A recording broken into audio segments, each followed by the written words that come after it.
Welcome classic rock fans to another 10 of the best video, and today we're looking at the songs of Sinead O'Connor. You know, the painter Edvard Munch said, flowers shall come from my body, I am in them and they are eternity.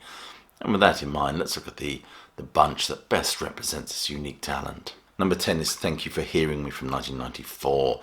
This was inspired by her brief relationship with Peter Gabriel. She famously said of that relationship, he treated me far too casually.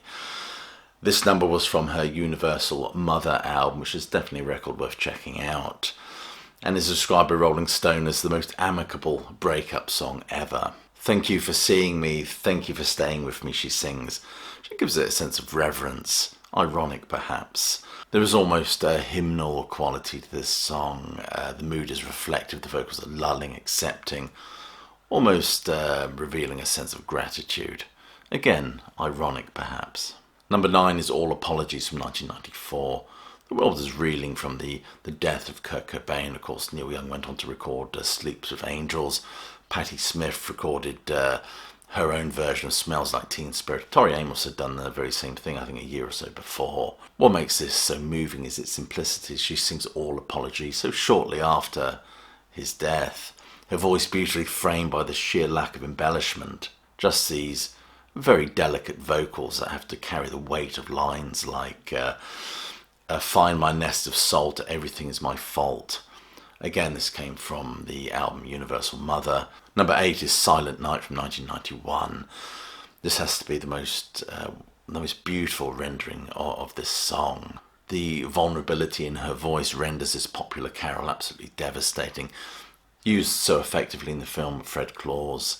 There's a tremulous quality, a sense of trepidation in the way she sings this, which is at odds really with the almost impersonal triumphalism of other versions of this classic Christmas carol. But it's this quality in her voice, not to mention her own struggles with mental health issues, that allowed her, I think, to make such a wonderful and poignant contribution to Richard Wright's Broken China. Somebody said her style is drawn from that friction between pain and faith.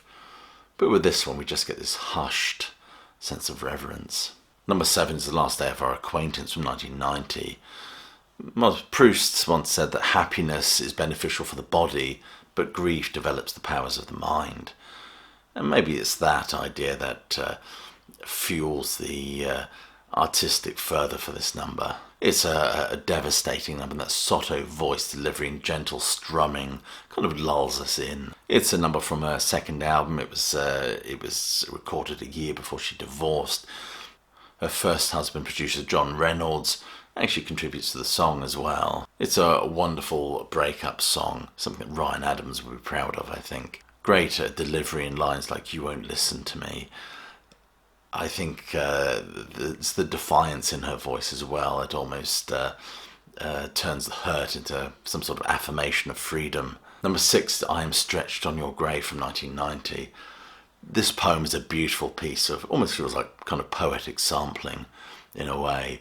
And the way she recites this traditional Irish poem about a morbid love affair over this sort of funky drum thing going on. The vocal performance is incredible. I say that quite a lot, but it seems so apt with the way she interprets this material, making this song a wonderfully stark representation of the 1990s. The production is just absolutely excellent. It sounds so vibrant and alive, especially when she sings lines like, "My apple tree, my brightness, it's time when we were together." This verse is from the 1600s, and she sings it with the same intensity she would sing anything else. She would often perform this song in concert, but she'd sing it a cappella, making it even more devastating. She even dedicated this to Whitney Houston shortly after her death. Number 5 is Black Boys on Mopeds from 1990. This was a song inspired by the killing of 2 boys who'd borrowed mopeds by the police. As she went on to say, it's a song that wouldn't make you want to live in England. It's a profound and emotionally eviscerating piece.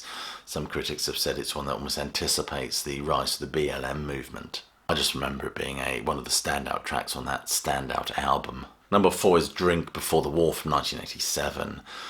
This number dates back to her teenage years, and it's an eviscerating piece dedicated to the headmaster of her Catholic school, who she never forgave for stifling creativity.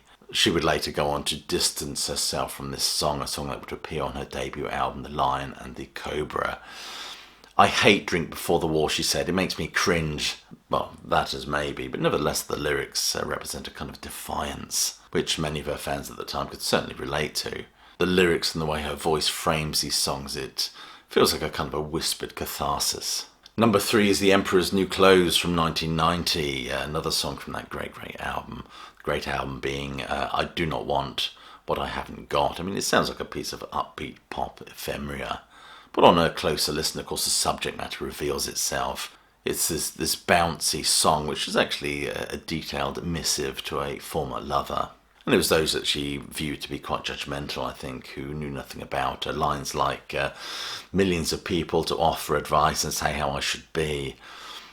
I read some of these were shots actually aimed at U2 as well, a band that I don't believe she was a great fan of. This is a song that talks about how pregnancy would change you she was expecting at the time, and it's a self-affirming and assertive number with wonderful lines like, I will live by my own policies, I will sleep with a clear conscience, and I will sleep in peace. Number 2 is Mandinka from 1987. I remember the shock and outrage at her appearance when she first sprung onto the scene with this one, with that shaven-headed look, a look that I've been cultivating now for years. And of course it adorned the cover of the Lion and the Cobra album, which immediately established her as a kind of a visual icon or a powerful symbol of female rebellion. But Mandinka, with its squalling vocals and corrosive guitar, was just something else. This title was inspired by the West African people of the same name. And with that look she had and that banshee-like wail, caused the song to immediately demand our attention. The steely edge and almost bleached image in that voice. It certainly announced the arrival of an artist who was determined to shake things up a bit. And of course, number 1 is Nothing Compares to You from 1990. Sinead O'Connor once said, this is my song now. And she's not wrong in the same way that Jeff Buckley sticks a huge flag into Leonard Cohen's Hallelujah, or Johnny Cash into Trent Reznor's Hurt, for example. Rolling Stone said this song is unique in the sense that it's an example of somebody actually outperforming Prince with his own song, which certainly was something that didn't happen very often, if at all. It seems that Sinead O'Connor here is funneling a lifetime's worth of disappointment and frustration into the delivery of this number. It's one of the most poignant heartbreak ballads, and if grief is indeed the price we pay for love, her voice communicates this so effectively. That powerful, aching vulnerability and kind of whispered swoops were just so affecting. She approaches this song like she's picking at an open wound. I think it was Rolling Stone that says her cover was the greatest Gaelic blue-eyed soul performance since Van Morrison's Moondance. And that video itself was mesmerising, with her face framed against a stark black background, in which she conjured up real tears thinking of her troubled relationship with her mother. This album is a special album for me, also because it features the guitarist Marco Perrone, I believe, on this album, who was a bit of a childhood hero of mine. Anyway, there's my list of the 10 best songs of Sinead O'Connor. If you're new to this channel, please do click like, subscribe, share this video. Other than that, I'll leave you with my closing salvo, which is hope you're well, staying safe, and more importantly that you keep listening.